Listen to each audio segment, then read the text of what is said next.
Welcome to JRMSweeps. I have a 2020 Ram 1500 Lone Star Edition. We need to remove this piece here. There are going to be two plastic clips you'll need to remove, one here at the bottom, one at the top.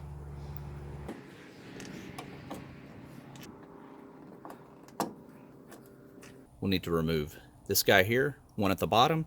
To do that, you'll need a star bit.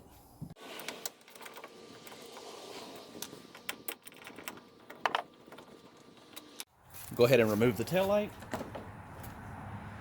We're replacing this bulb here. This bulb number is 7443. Take this guy here, pop that out. Take your new bulb. Insert that back into the housing.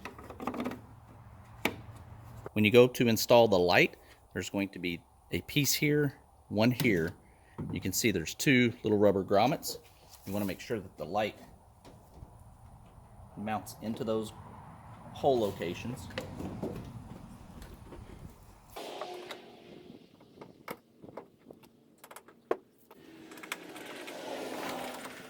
Let's test out the light.